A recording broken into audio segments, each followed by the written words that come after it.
Hello friends, आप सभी का हमारे यूट्यूब चैनल फिनटॉक में बहुत बहुत स्वागत है। दोस्तों, कैसे हैं आप सभी? आशा करता हूँ आप सभी अच्छे होंगे। दोस्तों, कैसा लग रहा है? अच्छा लग रहा है। आजकल मार्केट बहुत ज़्यादा बहुत ज़्यादा ऊपर से नीचे की ओर आ रहा है और मार्केट एकदम बहुत ज़्यादा बियरिश हो रखा है। तो हमारा यही क्वेश्चन है कि गिरते हुए मार्केट में, जैसे अभी गिर रहा है, शार्प मार्केट में फॉलिंग चल रही है अभी बहुत ज़्यादा मार्केट में। मतलब कि एक तरीके से ऐसा लग रहा है कि मतलब कि बायर कोई है ही नहीं, सिर्फ और सिर्फ सेलर ही बचा हुआ है मार्केट में। जब देखो, कल भी मार्केट अच्छा खासा पॉइंट गिरा था, आज भी लगभग, जब मैं वीडियो शूट कर रहा हूँ, लगभग 1200 पॉइंट सेंसेक्स और 400 पॉइंट के आसपास की निफ्टी गिर चुकी है और मार्केट में बहुत अच्छा खासा गिरावट हो चुका है। और पिछले कुछ दिनों से भी कंटिन्यू गिरावट चल रही है और आज की भी गिरावट अच्छी खासी है। तो दोस्तों, हमें ये हम जब ट्रेडर या इन्वेस्टर हैं, तो हमें ये बड़ा मतलब कि इस तरीके के, जब हम ट्रेडर या इन्वेस्टर हैं, इस तरीके के माहौल में ना बहुत सारे लोग पैनिक करते हैं कि हमें क्या करना चाहिए। हमारा पोर्टफोलियो पूरा रेड में हो चुका है, हमें बहुत अच्छा खासा लॉस हो रहा है। तो हम इस चीज़ को कैसे टैकल करें या हमें क्या करना चाहिए इस समय? तो दोस्तों, आज का जो वीडियो है इसी टॉपिक पे है कि गिरते बाजारों में हमें क्या करना चाहिए। ये जब मार्केट बहुत ज़्यादा शार्पली डाउनफॉल हो रहा हो, गिर रहा हो, तो हमें किस तरीके से उसको लेना चाहिए या किस तरीके से उसे समझना चाहिए या आगे की क्या हमारी रणनीति रहनी चाहिए इसके विपरीत। तो दोस्तों, आज का वीडियो इसी टॉपिक पे है। आगे आगे बात करेंगे। तो दोस्तों, आगे बढ़ने से पहले हमारी आपसे यही रिक्वेस्ट है कि अगर आपको हमारा आज का ये नॉलेज या वीडियो अच्छा लगे तो प्लीज़ हमारे वीडियो को लाइक जरूर कर दीजिए। अगर कुछ क्वेरी, कुछ क्वेश्चन हो आपकी, तो आप हमें कमेंट करके पूछ सकते हैं। और अगर हमारे चैनल पर नए नए आए हैं तो हमारे चैनल को सब्सक्राइब करना बिल्कुल ना भूलें। तो दोस्तों, बढ़ते हैं आज के टॉपिक की ओर। तो दोस्तों, जैसा कि मार्केट अभी फॉल हो रहा है, बहुत ज़्यादा फॉल हो चुका है, पिछले दिनों भी बहुत अच्छा खासा फॉल हो चुका है। आज भी लगभग 1200 पॉइंट सेंसेक्स, 400 पॉइंट के आसपास की निफ्टी फॉल हो चुकी है। तो हमें ये बड़ा बहुत ज़्यादा हम पैनिक कर रहे हैं। आज के टाइम पे बहुत सारे ट्रेडर या इन्वेस्टर जो है पैनिक कर रहे हैं। तो दोस्तों, हमारी ये स्ट्रेटेजी है वो ये है कि जैसे मैं टैकल करता हूँ मार्केट को। अगर मैं मार्केट में इन्वेस्टमेंट करता हूँ, जब मैं अगर एज मैं मार्केट में इन्वेस्टमेंट भी करता हूँ, ट्रेडिंग भी करता हूँ। तो जैसे कि मैं अगर इन्वेस्टमेंट करता हूँ, मैंने पर्टिकुलर किसी स्टॉक्स में इन्वेस्टमेंट कर रखा है, तो मुझे इस तरीके के फॉल से मुझे कोई उतना ज़्यादा टेंशन नहीं होता है। इसलिए नहीं होता है कि हमें ये देखना मैं ये देख रहा होता हूँ बेसिकली, जो कंपनी है हमारी, वो कंपनी का जो ग्रोथ है वो किस हिसाब से, अगर मैं ग्रोथ इन्वेस्टिंग कर रहा हूँ तो ग्रोथ है किस हिसाब से है। क्या कंपनी में इस मार्केट फॉल की वजह से, मार्केट एक कंपनी में मेरे जो कंपनी है, मैंने जिसमें इन्वेस्टमेंट कर रखा है, क्या उसमें कुछ दिक्कत आ रही है? क्या कुछ इस मार्केट फॉल की वजह से उसमें कुछ इम्पैक्ट आ रहा है? अगर कुछ, हाँ, इम्पैक्ट आ रहा है, तो मैं ज़रूर कुछ सोचूंगा कि हाँ, क्या करना चाहिए, आगे की हमारी स्ट्रेटेजी क्या होनी चाहिए। लेकिन अगर इस मार्केट फॉल की वजह से हमें कोई दिक्कत नहीं हो रही है, हमारी कंपनी को कोई फ़र्क नहीं पड़ता कि मार्केट गिरे या बढ़े, हमारी कंपनी अपना काम कर रही है, मैंने जिस कंपनी में इन्वेस्टमेंट कर रखा है, तो मुझे भी, जब जब हमारी कंपनी अपना काम कर रही है, तो मैं तो उस कंपनी का एक बहुत छोटा सा, मतलब कि 0.0001% कितना कम परसेंटेज ले रखा है। इसमें तो बड़े बड़े जो इन्वेस्टर हैं, बड़े बड़े जो इंस्टीट्यूशंस हैं, उन्होंने अच्छा खासा होल्ड रखा है, ले रखा होगा। तो उनको वरी करना चाहिए क्योंकि उनका परसेंटेज ज़्यादा है कंपनी में। मेरा तो बहुत छोटा सा परसेंटेज होता है। तो हमें इतना ज़्यादा सोचने की ज़रूरत नहीं होती है। हमें तो बस ये देखना है कि कंपनी का ट्रैक रिकॉर्ड कैसा है, कंपनी क्या कर रही है, कंपनी इस मार्केट फॉल में कंपनी को कोई दिक्कत हो रही है क्या? अगर दिक्कत हो रही है तो फिर मैं कुछ स्टेप लूँगा। कंपनी को कोई दिक्कत नहीं हो रही तो मुझे भी कोई फ़र्क नहीं पड़ता। कंपनी अपना काम कर रही है, कंपनी अपना जब क्वार्टरली रिजल्ट वगैरह प्रोसेस करेगी या कुछ अपडेट देगी तो हमें पता चलेगा, तब हमें एक्शन लेना है कि नहीं लेना है, तो हम सोचेंगे। मार्केट फॉल से एज ए इन्वेस्टर को कोई ज़्यादा फर्क नहीं पड़ता है जनरली। और जब हम अब इसी में आ जाते हैं ट्रेडिंग में। इसी में जब हम ट्रेडिंग कर रहे होते हैं, जब मैं एज ए ट्रेडर काम कर रहा हूँ मार्केट में, तो जब मार्केट फॉल हो रहा होता है तो मैं सीधे सीधे डाउन साइड का पोजीशन लेता हूँ, डाउन साइड पोजीशन लेता हूँ। अब डाउन साइड पोजीशन के लिए अब ये है कि कैश मार्केट में तो ले नहीं सकते, आपको डेरिवेटिव मार्केट में लेना पड़ेगा, कैश मार्केट में। तो डेरिवेटिव मार्केट में अगर हमें लेना है तो मैंने डेरिवेटिव मार्केट में पोजीशन लिया। अगर मुझे लगता है कि नहीं, मार्केट फॉल हो रहा है, और नॉर्मली अगर मैंने किसी स्टॉक्स में ट्रेड ले रखा है, अगर कैश मार्केट में ही ट्रेड ले रखा है, अगर मार्केट फॉल हो रहा है, स्वाभाविक सी बात है, ज़्यादातर अगर मार्केट फॉल हो रहा है और मैंने कैश मार्केट में कुछ बाय कर रखा है एज ए ट्रेडिंग के पर्सपेक्टिव से, तो जनरली ज़्यादातर ऐसा रहता है कि फॉल मार्केट में आपके स्टॉप लॉस हिट हो ही जाते हैं, स्टॉप लॉस कट ही जाते हैं या स्टॉप लॉस के पास प्राइस आ ही जाता है।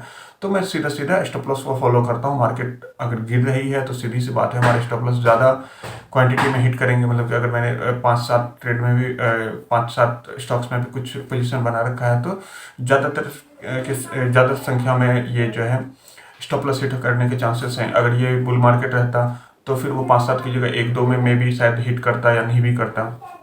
अगर मार्केट फॉल हो रहा है, अभी मार्केट शार्पली फॉल कर रहा है, तो मार्केट को मतलब कि जो ट्रेड का पोजीशन है वो उसको पुश नहीं मिल रहा मार्केट का।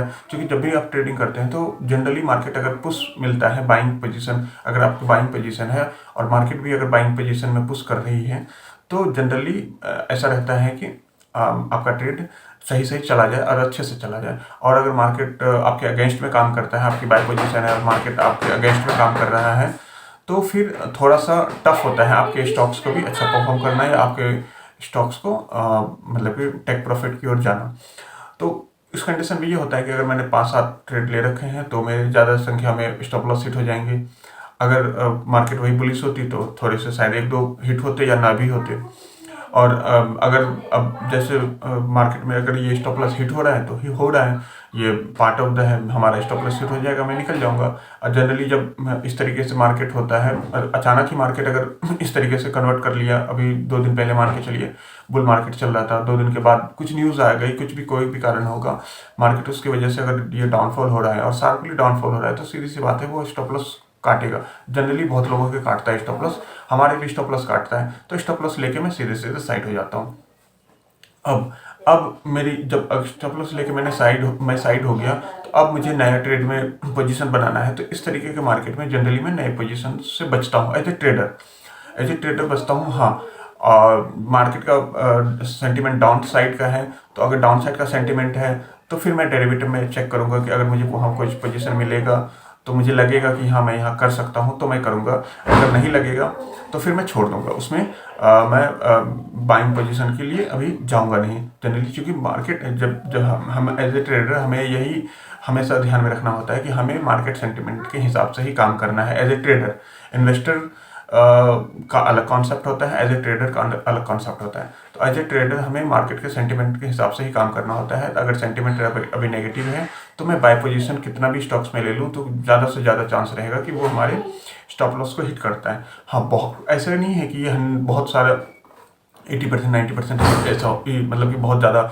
होता है। जनरली 60 to 70% स्टॉक्स जो है वो मार्केट सेंटिमेंट को फॉलो करता है। अब अगर मैं एज ए ट्रेडर मुझे ऐसा कुछ दिखा, क्या कोई ऐसा पर्टिकुलर स्टॉक्स दिखा कि इतने मार्केट सेंटिमेंट खराब होने के बावजूद भी आज के टाइम पे भी वो ग्रीन में क्लोज हो रहा है या ग्रीन रख रहा है अपने आप को, मतलब कि वहाँ पे पोटेंशियल अच्छा खासा है, फिर मैं उसको अच्छे से ट्रैक करने की कोशिश करूँगा या उसको अच्छे से मतलब ट्रैक करता हूँ या उस पर और एनालिसिस करता हूँ, टेक्निकल एनालिसिस वगैरह और डेप्थ करने की कोशिश करता हूँ कि शायद इसमें कुछ ऐसा है जो कि मैं अभी तक नहीं देख पाया था, मैं भी शायद अभी देखूँ तो कुछ समझ में आए। फिर मैं उसको चेक करता हूँ, अगर उसमें कुछ मुझे मिला कि हाँ इसमें है, वाकई में कुछ है, दम है, कितने मार्केट सेंटिमेंट खराब होने के बावजूद भी अपने आप को ग्रीन में रख पा रहा है, तो मैं उस पर चेक करता हूँ, देखता हूँ, कुछ समझ में आता है तो मैं उसमें फिर छोटा मोटा स्टेप लेता भी हूँ।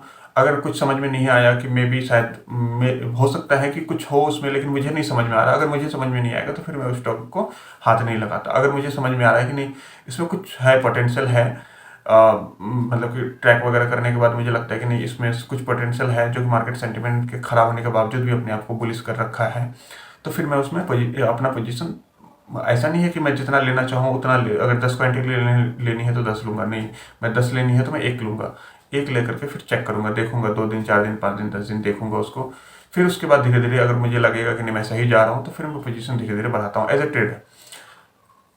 अब इसी में आते हैं फिर एज ए इन्वेस्टर। अब मुझे नया अब मेरे पास कैश है एज ए इन्वेस्टर, जो पुराने पोर्टफोलियो है तो उसमें मुझे तो कुछ छेड़छाड़ करना नहीं है, मैं तो कंपनी को ट्रैक करूँगा, कंपनी के हिसाब से देखूँगा।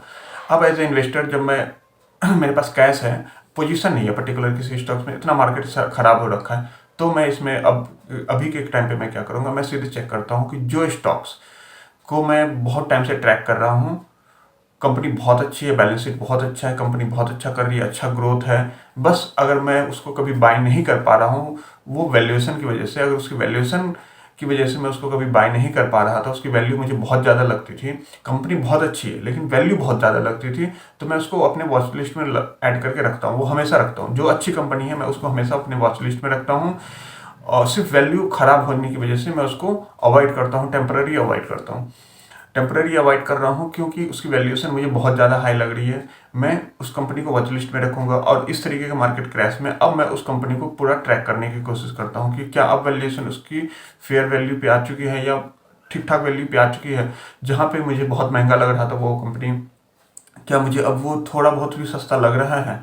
अगर मुझे लगेगा कि नहीं, मतलब कि जो कंपनी मुझे ओवर वैल्यूड लग रही थी, कंपनी बहुत अच्छी है, ये सब चीज़ें मैं बहुत, जब मैं कंपनी से रिसर्च करता हूँ, देखता हूँ, चेक करता हूँ, तो मुझे बहुत सारी कंपनी अच्छी लगती है, लेकिन मैं उसमें पोजीशन नहीं ले पाता। इसलिए नहीं ले पाता क्योंकि उसमें उसकी जो वैल्यूएशन वो बहुत महंगी होती है। तो क्योंकि अगर अच्छी कंपनी भी अगर मैंने महंगी वैल्यू पे ले ली तो मुझे कुछ ज़्यादा कुछ खास मिलेगा नहीं उस कंपनी में। तो फिर मैं उस कंपनी को अपने वॉच लिस्ट में रखा हुआ है, वो मैं सालों साल उस कंपनी को अपने वॉच लिस्ट में रखता हूँ। तो जो जो कंपनी मुझे अच्छी मिल रहेगी मैं अपने वॉच लिस्ट में रखता ही रहता हूँ, हमेशा रखता हूँ। और फिर इस तरीके के मार्केट क्रैश में मैं उसको एक बार देखता हूँ कि क्या उसकी वैल्यूएशन ठीक ठाक आ गई है, क्या कंपनी का परफॉर्मेंस पहले के जैसा ही है, और वैल्यूएशन अभी मार्केट क्रैश में या मार्केट जिस तरीके से सेंटिमेंट खराब है, क्या उसकी वैल्यूएशन कुछ करेक्ट हुई है। अगर मुझे लगेगा कि हाँ कुछ करेक्ट हुई है, या मैं जिस तरीके के वैल्यूएशन पे इन्वेस्ट करता हूँ या करना चाहता हूँ उस तरीके की वैल्यूएशन पे आ चुकी है, तो फिर मैं जरूर धीरे धीरे पोजीशन वहाँ पे भी बिल्ड करने की कोशिश करता हूँ। तो दोस्तों मेरा जो ट्रेडिंग स्ट्रेटजी है वो इसी तरीके का है, मैं इसी तरीके से काम करता हूँ। और मैं इस तरीके के मतलब कि मार्केट क्रैश में मैं ज़्यादा घबराता नहीं, क्योंकि एक तो दूसरी बात, पहली बात तो ये कि मुझे थोड़ा सा एक्सपीरियंस हो चुका है, मैं अच्छा खासा मुझे टाइम हो चुका है मार्केट में। और ऐसा नहीं था कि मैं पहले नहीं घबराता था, मैं पहले बहुत घबराता था। मार्केट जब क्रैश होता था, stop loss back to back hit हो रहे होते हैं, आपका पोर्टफोलियो जो इन्वेस्टमेंट वाला है वो बहुत ज़्यादा नीचे डाउन हो चुका होता है, तो मुझे बहुत ज़्यादा थोड़ा सा फिक्र होती थी पोर्टफोलियो को लेकर के कि अब कैसे होगा, क्या करना है। लॉसेस देख करके स्वाभाविक सी बात है, लॉस किसी को अच्छा नहीं लगता, मुझे भी नहीं लगता था और आज भी नहीं लगता है। लेकिन थोड़ा सा मतलब देखते देखते क्या कहेंगे, मेच्योरिटी लेवल आ जाती है या एक्सपीरियंस हो जाता है, तो थोड़ा सा चलो ठीक है, मतलब ये भी पार्ट ऑफ द, मुझे पता है कि ऐसा मैंने बहुत पहले भी देख रखा है, तो ये भी एक पार्ट है। मतलब कि स्टॉक मार्केट का ही एक पार्ट है। अगर बुल पार्ट है, बुल भी हमें अच्छा लगता है तो बियर भी हमें देखना पड़ेगा, साइड में भी हमें देखना ही पड़ेगा। तो इसी तरीके से ये भी एक पार्ट है मार्केट का। तो ये एक फेस है जो हमारे सामने है, हम इसको टैकल कर रहे हैं, देख रहे हैं। तो हम इस तरीके से देख रहे हैं। अब मतलब कि अब कोई कहेगा कि नहीं, हमें सिर्फ, जैसे कि मैं शुरुआती दौर में मुझे ऐसा लगता था कि सिर्फ बुल मार्केट ही रहे तो बढ़िया रहेगा, बियर मार्केट होना ही नहीं चाहिए। लेकिन जब धीरे धीरे एक्सपीरियंस हुआ तब पता चला कि नहीं, बियर मार्केट आएगा तभी तो हम कुछ खरीद पाएंगे। सिर्फ बुल मार्केट में आप क्या खरीद पाओगे, सिर्फ चीज़ें तो महंगी होंगी। एज ए ट्रेडर को बुल मार्केट बहुत अच्छा लगता है, क्योंकि वहाँ कैश मार्केट में सीधे बाइंग हो जाती है और अच्छी बाइंग हो जाती है।